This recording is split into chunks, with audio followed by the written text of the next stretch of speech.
So, and the cause of Mike's delirium was actually pain and infection because he ruptured his gallbladder, so he had,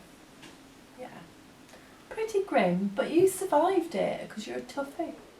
So, and I was telling people constantly that he was delirious, because it was clear to me that the mental state you were showing at that time was very different from how you were normally at home, but all people saw on the ward was dementia.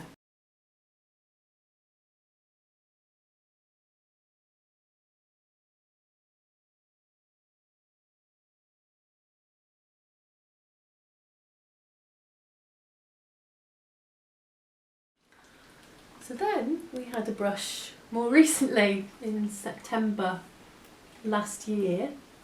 Mike was taken suddenly acutely unwell. We happened to be in Salford. Which is a nice place to be. Which is a nice place to be. It was the best place to be. Yeah. So we went to the A&E at Salford Royal, and I think we'd no sooner checked in than the staff were on us, and Mike was in resus and hooked up to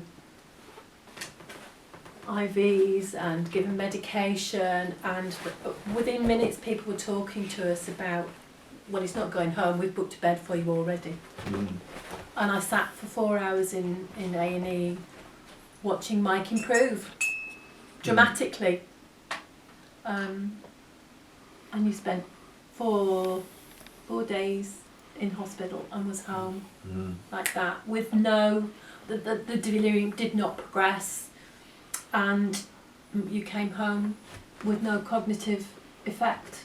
They looked at his age and his dementia diagnosis and the fact that he'd had a previous episode of delirium, and they just took it straight on board and went for it.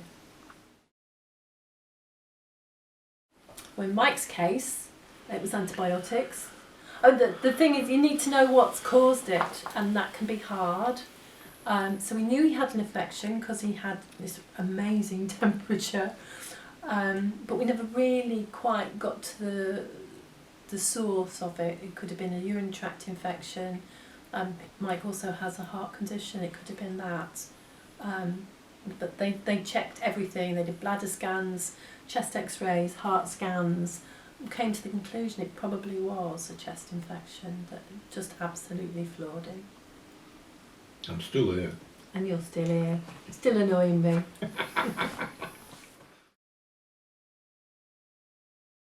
It's difficult to figure out what you want to say, what you do say.